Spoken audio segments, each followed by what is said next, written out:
Laws, Chapter 4, The Structure of the Ideal City. And now, what will this city be?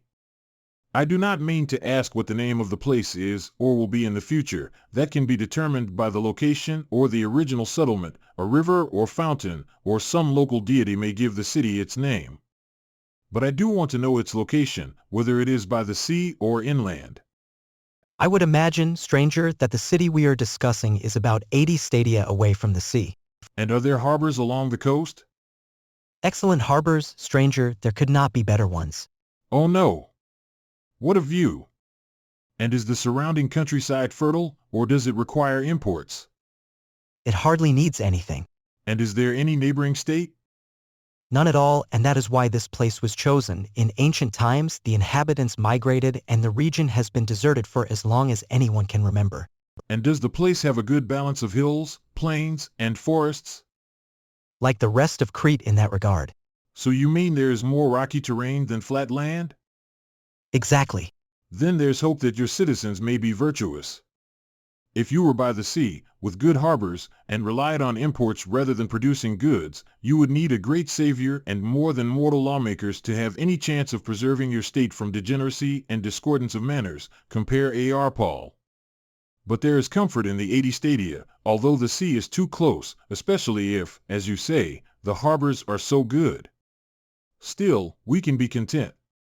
The sea is pleasant enough as a daily companion, but it also has a bitter and brackish quality. It fills the streets with merchants and shopkeepers, and it breeds in the souls of men uncertain and unfaithful ways, making the state unfriendly and unfaithful to its own citizens and to other nations.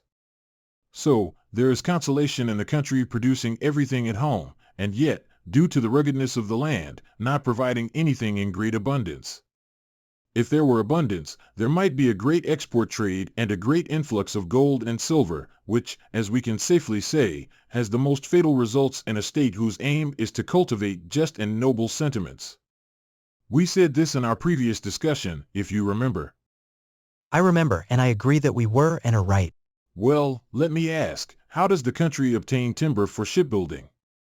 There is not any significant amount of fir, pine, or cypress, and there's extraordinarily little stone pine or plain wood, which shipwrights always need for the interior of ships. These are also natural advantages. Why is that? Because no city should be easily able to imitate its enemies in harmful ways. How does that relate to any of the matters we have been discussing? Remember, my good friend, what I said at the beginning about the Cretan laws, that they only focused on one thing, and as you both agreed, that was war. I said that these laws, as far as they promoted virtue, were good, but I disapproved of them because they only focused on a part of virtue, not the whole.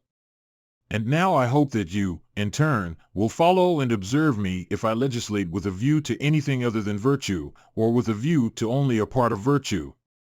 Because I believe that the true lawgiver, like an archer, aims only for that which is always accompanied by some eternal beauty, and dismisses everything else, whether it is wealth or any other benefit, when separated from virtue. I was saying that the imitation of enemies is a bad thing, and I was thinking of a situation in which a maritime people are harassed by enemies, like the Athenians were by Minos. I don't speak of this to bring up past grievances, but as we know, he was a great naval power who forced the people of Attica to pay a cruel tribute, and in those days, they didn't have warships like they do now, nor was the country filled with ship timber, so they couldn't easily build them. Therefore, they could not learn how to imitate their enemy at sea, and in doing so, become sailors themselves, directly repelling their enemies.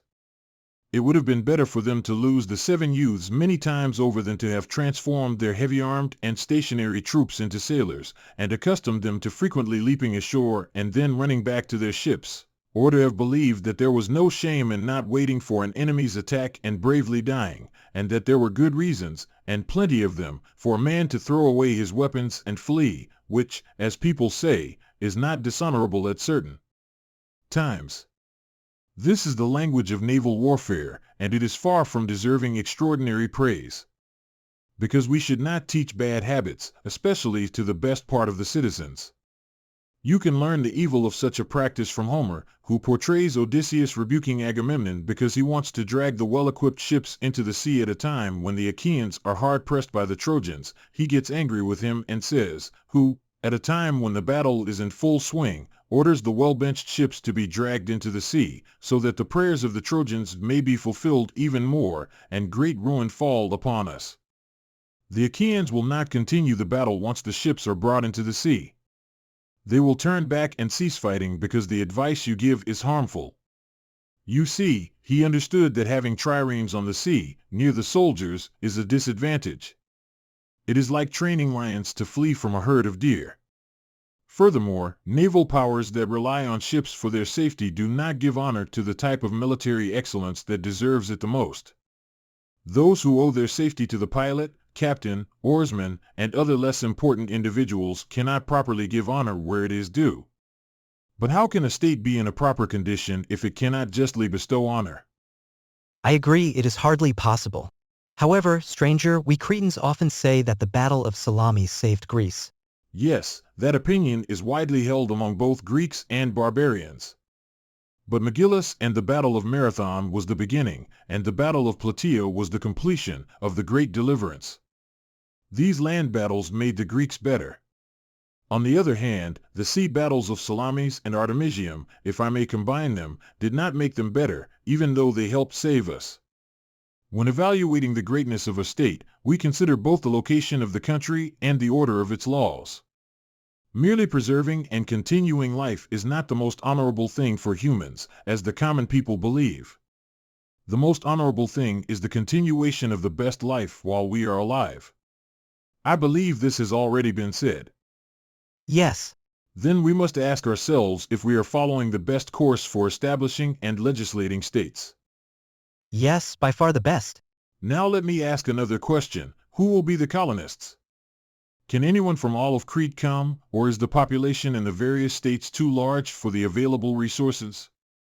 I assume you will not issue a general invitation to any Greek who wants to come. However, I have noticed that settlers have come to your country from Argos, Aegina, and other parts of Greece. So, tell me, where will you recruit people for this endeavor? They will come from all of Crete, and Peloponnesians will be most welcome among other Greeks. As you rightly observed, there are Cretans of Argive descent. The Gortinian Cretans, who have the highest reputation today, come from Gortys in the Peloponnesus. Colonization is easier for cities when the colonists are of the same race, like a swarm of bees sent out from a single country. This happens when friends leave friends due to population pressure or similar necessity, or when a faction within a state is forced to emigrate. There have even been entire cities that have fled when completely conquered by a superior power in war. However, while this is advantageous for the colonists or legislators in one way, it also creates difficulties. There is a sense of friendship in a community that shares the same race, language, laws, temples, and religious rituals. But colonies of this homogeneous nature tend to resist any laws or forms of government that differ from those they had at home. Despite their own bad laws causing the factions that plagued them, they cling to the very customs that led to their downfall. The leader of the colony, who is their legislator, finds them troublesome and rebellious. On the other hand, a mixture of different populations may be more open to new laws. However, getting them to unite and work together, like horses, is an exceedingly difficult task that takes years. Yet, nothing contributes more to the improvement of mankind than legislation and colonization. No doubt, but I would like to know why you say so. My friend, I fear that my speculations are leading me to say something derogatory about legislators. But if it is relevant, there should be no harm. And yet, why am I worried? The same principle applies to all human things. What are you referring to? I was going to say that man never legislates, but rather accidents of all kinds legislate for us in various ways.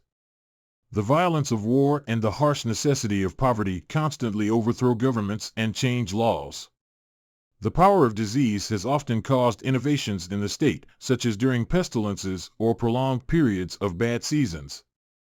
When one sees all of this, it is natural to conclude, as I was saying, that no mortal legislates anything, and that chance plays a major role in human affairs. This can also be said of the arts of sailing, piloting, medicine, and military leadership. It may seem well said, and yet there is another truth that applies equally to all of them. What is it? That God governs all things, and that chance and opportunity work together with him in the governance of human affairs. However, there is a third, less extreme viewpoint that suggests that art should also be present. For example, in a storm, having the assistance of a skilled pilot would be greatly advantageous. Do you agree? Yes. And does this principle not apply to legislation as well as other things? Even if all the necessary conditions for the happiness of the state are present, wouldn't a true legislator still be needed from time to time? That is true. In each case, the artist would pray for certain conditions, and if those conditions were granted, they would only need to exercise their art. Certainly. And all the other artists mentioned earlier would do the same? Of course. And the legislator would do the same? I believe so. Come, legislator, we would say to him, what are the conditions you require in a state before you can organize it? How should he answer this question? Shall I give him answer? Yes. He would say, give me a state governed by a strong leader, and let that leader be young, with a good memory. Let him be quick at learning, courageous, and noble in nature. Let him possess that quality which, as I mentioned before, is inseparable from all other virtues, if there is to be any good in them. I suppose, McGillis, that this companion virtue the stranger speaks of must be temperance? Yes, Cleinias, temperance in the ordinary sense, not the exaggerated prudence described by some philosophers. It is the natural gift of children and animals, some of whom live with self-control and others without it.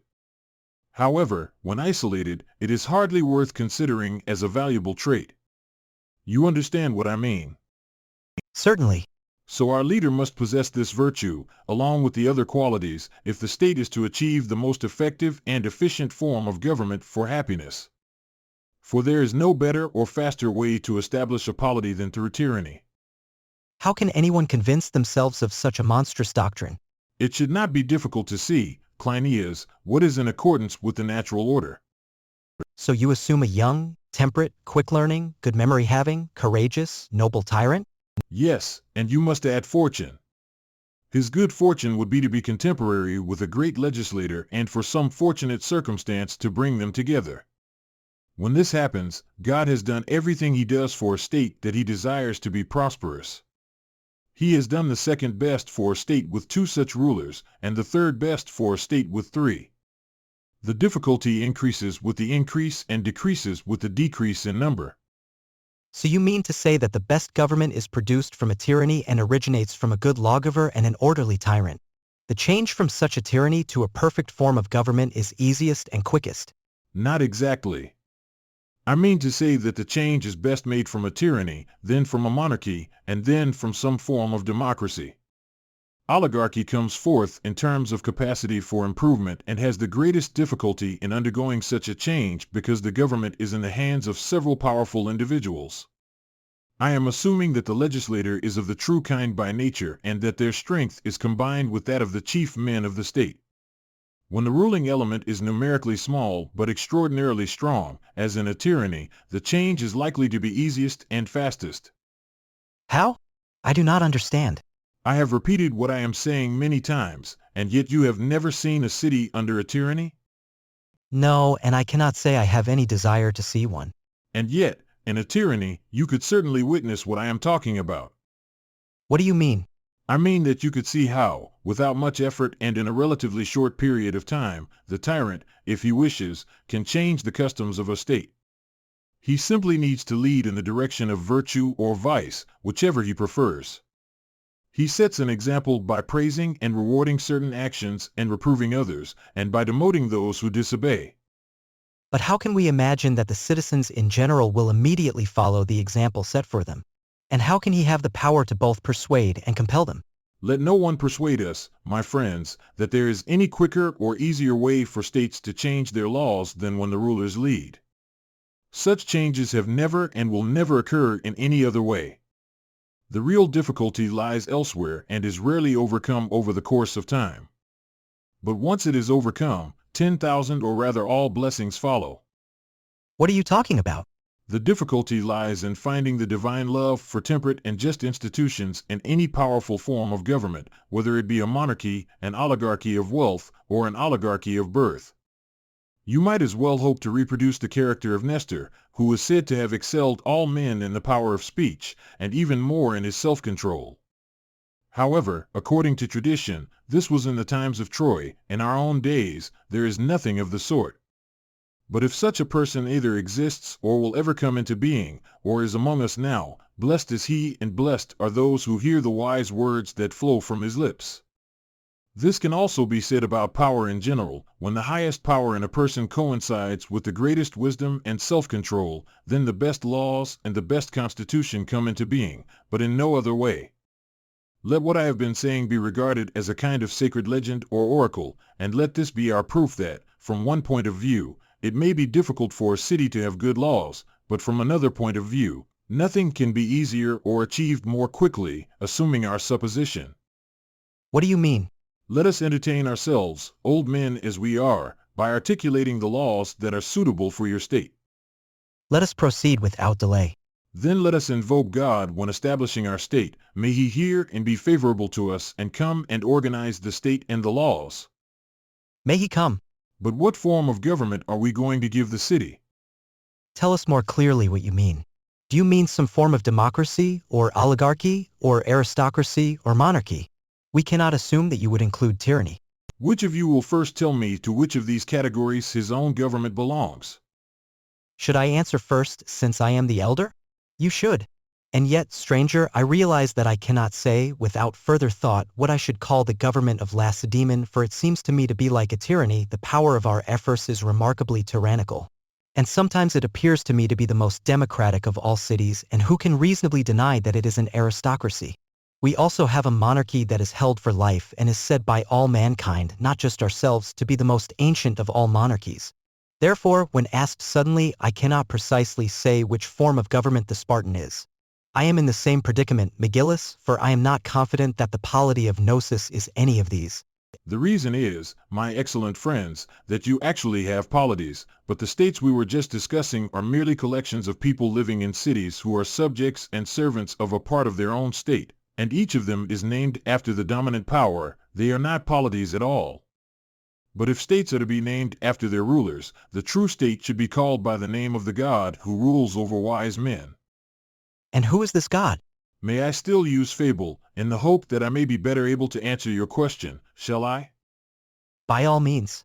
In the ancient world, long before the cities came into being whose settlements we have described, there is said to have been in the time of Kronos a blessed rule and life, of which the best ordered of existing states is a copy. It will be very necessary to hear about that. I completely agree with you, and therefore, I have introduced the subject. Most appropriately, and since the tale is relevant, you will do well to give us the whole story. I will do as you suggest. There is a tradition of the happy life of mankind in days when all things were spontaneous and abundant. And the reason for this is said to be as follows. Kronos knew what we ourselves were declaring, that no human nature invested with supreme power can order human affairs and not become arrogant and unjust. This realization led him to appoint not men but demigods, who are of a higher and more divine race, to be the kings and rulers of our cities. He did as we do with flocks of sheep and other domesticated animals. For we do not appoint oxen to be the masters of oxen, or goats to be the masters of goats, but we ourselves are a superior race and rule over them. In the same way, God, in his love for mankind, placed over us the demons, who are a superior race, and they, with great ease and pleasure to themselves, and no less to us, take care of us and give us peace, reverence, order, and justice that never fail, making the tribes of men happy and united. And this tradition, which is true, declares that cities in which some mortal man and not God is the ruler have no escape from evils and hardships. Still, we must do everything we can to imitate the life that is said to have existed in the days of Kronos, and, as far as the principle of immortality resides in us, we must listen to it, both in private and public life, and regulate our cities and houses according to law, meaning by the term law of the distribution of reason. But if either an individual or an oligarchy or a democracy has a soul that is eager for pleasures and desires, wanting to be filled with them, yet retaining none of them, and constantly afflicted with an endless and insatiable disorder, and this evil spirit, having first trampled the laws underfoot, becomes the master of either a state or an individual, then, as I was saying, salvation is hopeless. And now, Cleinias, we must consider whether you will accept or reject my story. Certainly, we will consider it. You are aware, are not you, that there are often said to be as many types of laws as there are types of governments, and we have already mentioned all the commonly recognized types of government. Now, you must regard this as a matter of great importance. The point at issue is what should be the standard of justice and injustice. Some people say that the law should not consider military virtue or virtue in general, but only the interests, power, and preservation of the established government. They believe this is the best way to define justice naturally. How? They say that justice is the interest of the stronger, republic. Please explain more clearly. I will, they say, surely, the governing power creates the laws that have authority in any state. True. Well, they would add, do you think that tyranny or democracy, or any other conquering power, does not prioritize the continuation of their own power in their laws? How could they prioritize anything else? And whoever breaks these laws is punished as a wrongdoer by the legislator, who calls the laws just. Naturally. So, this is always how justice exists. Certainly, if they are correct in their view. Well, yes, this is one of those false principles of government we were referring to. Which ones do you mean? The ones we were discussing when we talked about who should govern whom. Didn't we conclude that parents should govern their children, the older should govern the younger, and the noble should govern the ignoble? And there were many other principles, if you remember, and they were not always consistent. One principle was this very principle of might, and we said that Pindar considered violence natural and justified it. Yes, I remember. So, consider to whom we should entrust our state. Because in many states, something has happened countless times. What has happened? When there has been a power struggle, those who come out on top completely monopolize the government and deny any share to the defeated party and their descendants. They live in constant fear of one another, with the ruling class afraid that someone who remembers past wrongs will come into power and rise against them. According to our view, such governments are not true governments, and laws that are passed for the benefit of specific classes and not for the benefit of the entire state are not just. States with such laws are not governments but factions, and their ideas of justice are meaningless. I say this because I am going to assert that we must not entrust the government in your state to anyone simply because they are rich or possess any other advantage, such as strength, stature, or birth. Instead, the one who is most obedient to the laws of the state shall be the winner. The one who is victorious in the first degree shall be given the highest office and chief ministry of the gods, and the second place shall go to the one who comes in second. And all the other offices shall be assigned to those who come next in order. When I call the rulers servants or ministers of the law, I give them this name not for the sake of novelty, but because I genuinely believe that the well-being or ruin of the state depends on such service or ministry. For a state in which the law is subject and has no authority is on the path to destruction, while a state in which the law is above the rulers and the rulers are subordinate to the law has salvation and every blessing that the gods can bestow. Truly, stranger, you see with the keen vision of age. Well, yes, every man has the dullest vision when he is young and the keenest when he is old. Very true. And now, what is the next step? Can we suppose that the colonists have arrived and proceed to address them? Certainly. Friends, we say to them, as the old tradition declares, God, who holds the beginning, middle, and end of all things in his hand, moves in a straight line towards the fulfillment of his purpose. Justice always accompanies him and punishes those who fall short of divine law. A person who desires happiness holds fast to justice and follows it with humility and order. But a person who is filled with pride, wealth, rank, or beauty, who is young and foolish, and has a soul filled with insolence, and believes that they do not need a guide or ruler but can themselves guide others, that person is abandoned by God. And being abandoned, they gather others who like them and cause chaos, and many think that they are great, but soon they pay a penalty that justice cannot help but approve, and they are destroyed, along with their family and city. Therefore, since human affairs are ordered in this way, What should a wise person do or think, or not do or think? Every person should make up their mind to be a follower of God. There can be no doubt about that. So, what kind of life is pleasing to God and appropriate for his followers? There is only one, expressed in the old saying that like agrees with like, with measure. Things that have no measure do not agree with themselves or with things that do. God should be the measure of all things for us, not man, as people commonly say. These words are much truer of him. To be dear to God, one must, as much as possible, be like him and resemble him. Therefore, the temperate person is a friend of God, for they are like him. The intemperate person, on the other hand, is unlike him, different from him, and unjust. The same applies to other things. This is the conclusion, which is also the noblest and truest of all sayings, for a good person to offer sacrifices to the gods, and communicate with them through prayers, offerings, and all kinds of service, is the noblest and best thing to do. It is also the most conducive to a happy life, very fitting and appropriate. However, the opposite is true for a bad person. A bad person has an impure soul, while a good person has a pure one. Neither a good person nor God can accept gifts from someone who is polluted without impropriety. Therefore, the unholy waste their service on the gods, but when offered by a holy person, such service is most acceptable to them. This is the goal for which we should strive. But what methods should we use, and how should we direct them? First, we affirm that after the Olympian gods and the gods of the state, we should honor the gods below. We should give them everything in even numbers and of lesser quality, while the gods above should receive odd numbers, the best choice, and things of good omen, from someone who wants to hit the mark of piety. After these gods, a wise person will serve the demons or spirits, and then the heroes. Following them, we should honor the private and ancestral gods, worshipping them as the law prescribes in their sacred places. Next comes the honor of living parents, to whom we owe the first, greatest, and oldest of all debts. We should consider that everything a person has belongs to those who gave birth to them and raised them.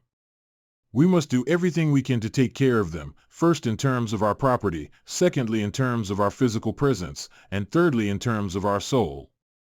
This is in return for the endless care and effort they put into us when we were infants, which we must now repay to them in their old age and time of need. Throughout our lives, we should never speak or have spoken disrespectful words to them. The penalty for light and fleeting words is severe. Nemesis, the messenger of justice, is appointed to oversee such matters. When they are angry and want to express their feelings through words or actions, we should yield to them. It is reasonable to expect that a father who feels wronged by his son would be incredibly angry. At their death, a moderate funeral is best, not exceeding the customary expense, but also not falling short of the honor shown by previous generations to their parents. A person should not forget to pay the yearly tribute of respect to the dead, honoring them by doing everything that contributes to their perpetual remembrance and giving a reasonable portion of their fortune to the dead. By doing this and living in this manner, we will receive our reward from the gods and those who are above us, i.e., the demons. We will spend most of our days with good hope. As for how a person should handle matters concerning their descendants, relatives, friends, fellow citizens, and the customs of hospitality taught by heaven, and the interactions that arise from all these duties, with the aim of embellishing and regulating their own life, the laws will address these things. The laws will persuade and, when necessary, punish those who do not yield to the persuasion of custom, to make our state prosperous and happy, if the gods cooperate with us. However, there are certain things that need to be said by the legislator who shares my way of thinking, but if said in the form of law, would be out of place. I believe that the legislator may provide a sample of these things for their own instruction and for the instruction of those for whom they are legislating. Then, after going through all the necessary preliminaries to the best of their ability, they may proceed to the work of legislation. Now, what will be the form of these prefaces? It may be difficult to include or describe them all under a single form, but I think we can get an idea of them if we can guarantee one thing. What is that? I would like the citizens to be as easily persuaded to virtue as possible. This should surely be the aim of the legislator in all their laws. Certainly. This proposal has some value. I think that a person will listen more willingly and with goodwill to the precepts addressed to them by the legislator when their soul is not completely unprepared to receive them. Even a small act of reconciliation gains his attention and is always worth having. Because people are not naturally inclined or ready to become good, or to become good quickly.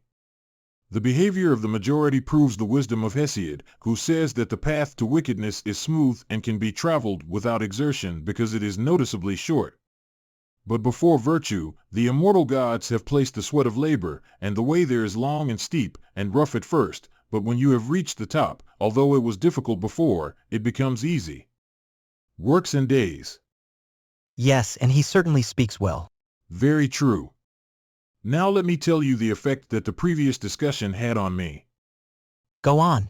Suppose we have a conversation with the legislator and say to him, "O legislator, speak, if you know what we ought to say and do, surely you can tell us." Of course he can. Did we not hear you just now saying that the legislator should not allow the poets to do as they please? Because they would not know in which of their words they went against the laws, to the detriment of the state. That is true. Can we not make a fair answer to him on behalf of the poets? What answer shall we give him? That the poet, according to the tradition that has always prevailed among us and is accepted by all, when he sits down on the tripod of the muse, is not in his right mind. Like a fountain, he freely allows whatever comes in to flow out, and because his art is imitative, he is often compelled to represent people with opposite dispositions and thus contradict himself.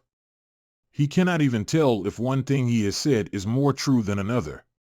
This is not the case with laws. The legislator must not give two rules about the same thing, but only one. Take an example from what you have just said. Of the three types of funerals, one is too extravagant, another is too stingy, and the third is moderate. You choose, approve, and order the moderate one without reservation. But if I had an extremely wealthy wife and she asked me to bury her and describe her burial in a poem, I would praise the extravagant type. And a poor miserly man, who does not have much money to spend, would approve of the stingy type. And a man of moderate means, who is himself moderate, would praise a moderate funeral. Now, in your role as legislator, you must not simply say a moderate funeral, but you must define what moderation is and how much of it is required. Unless you are specific, you should not assume that you are speaking a language that can become law. Certainly not.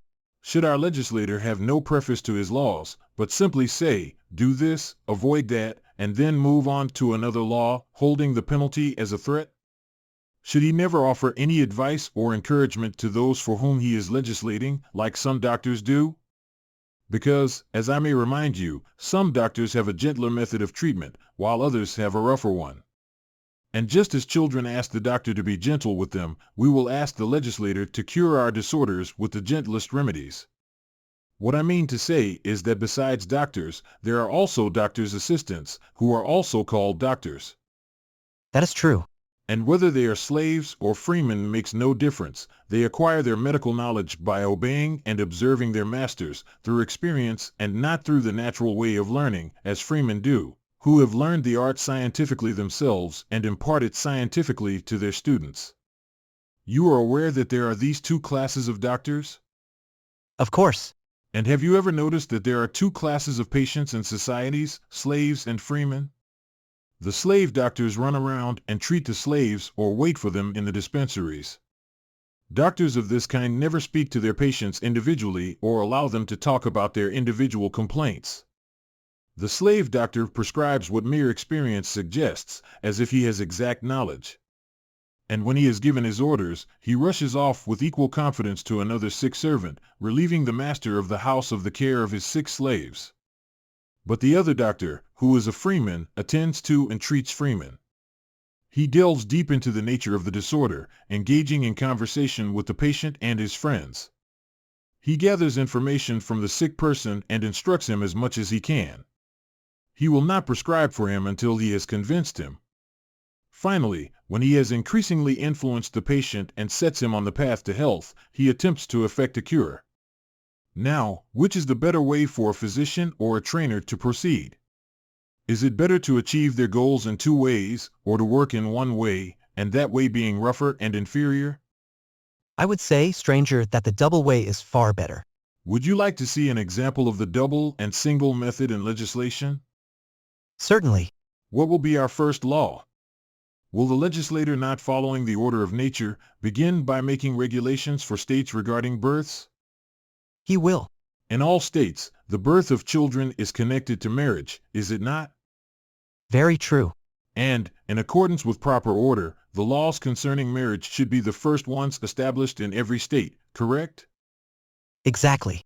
Then let me first propose a simple law regarding marriage. It may be stated as follows: a man should marry between the ages of 30 and 35, or else he shall pay a certain fine or lose certain privileges. This would be the straightforward law concerning marriage. The more complex law would be as follows: a man should marry between the ages of 30 and 35, recognizing that in a way, humans naturally partake in immortality, which every person desires to the fullest extent. For the desire of every person to become famous and not be forgotten after death is simply the desire for continuation. Now, mankind exists throughout all time, always following and always being followed by the course of time. Therefore, they are immortal because they leave behind children and grandchildren, participating in immortality through the unity of generations. And for a man to willingly deprive himself of this gift, as he does when he chooses not to have a wife or children, is impious. Those who obey the law shall be free and not pay any fine. However, those who are disobedient and do not marry by the age of 35 shall pay an annual fine of a certain amount, so that they do not believe that their celibacy brings them ease and profit. Additionally, they shall not partake in the honors that the young men of the state bestow upon the elderly. By comparing these two versions of the law, you will be able to make a judgment about any other laws, whether they should be twice as long, even in their shortest form, because they need to persuade as well as threaten, or whether they should only threaten and be half the length. The shorter version, stranger, would be more in line with Spartan custom.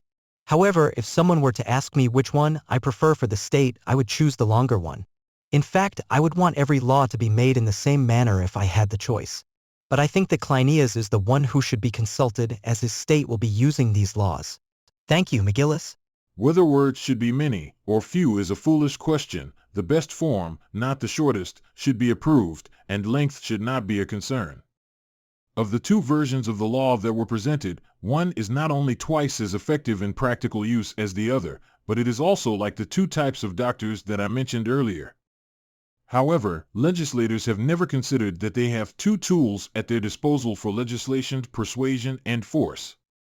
When dealing with the rough and uneducated masses, they only use persuasion as much as they can. They do not mix persuasion with coercion, but instead rely solely on force.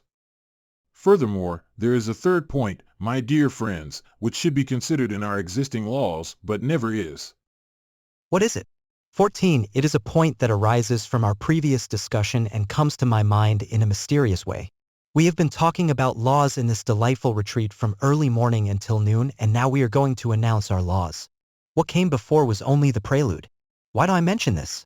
Because all speeches and vocal exercises have preludes and overtures, which are artistic beginnings meant to assist the performance that follows. Lyric measures and music of all kinds have carefully crafted preludes. But when it comes to the true and higher strain of law and politics, no one has ever composed or published a prelude, as if such a thing did not exist in nature. However, our current discussion implies that it does exist. These double laws we were discussing are not exactly double, but they consist of two parts, the law itself and the prelude to the law. The arbitrary command, which was compared to the commands of doctors, is the law itself. And what came before, described by our friend here as merely hortatory, is, in fact, an exhortation that is like the preamble of a discourse. I believe that all this conciliatory language that the legislator has been using in the preface of the law was meant to create goodwill in the person being addressed, so that, because of this goodwill, they would more intelligently receive the command, which is the law. Therefore, in my way of speaking, this should be more accurately described as the preamble rather than the substance of the law. I must also add that the legislator should attach a preamble to each of his laws, recognizing the significant difference they make, as demonstrated in the example we have already given. If the lawgiver asks for my opinion, I will certainly advise him to legislate in the manner you suggest. You are correct, Cleinias, and asserting that all laws should have preambles, and throughout this entire legislative work, each individual law should have a suitable preamble at the beginning. For what follows is of utmost importance, and it makes all the difference whether we clearly remember the preambles or not. However, it would be incorrect to expect that all laws, regardless of their size or importance, should have the same kind of preambles. Just like songs or speeches, preambles may be natural but not always necessary. Whether to include a preamble or not should be left to the judgment of the speaker, musician, or, in this case, the lawgiver. Cleinias agrees with this statement. He suggests that they should now return to the argument and start afresh with the principles they have established. These principles were not initially considered as a preamble, but they can now serve as one. Cleinias suggests that they acknowledge the existence of a preamble. They have already discussed the honor of the gods and the respect for parents, so they can now move on to the next topics until the preamble is considered complete. After that, they can proceed to examine the laws themselves. The Athenian understands that Cleinias means they have already covered enough about gods, demigods, and parents, and now they can shed light on the rest of the subject. Cleinias confirms this. The Athenian then proposes that, in the interest of everyone present, they should assess everything related to the souls, bodies, and properties of the citizens. This assessment should cover their occupations and amusements, with the goal of understanding the nature of education. These are the topics that will be discussed next, according to their order. Cleinias agrees with this plan.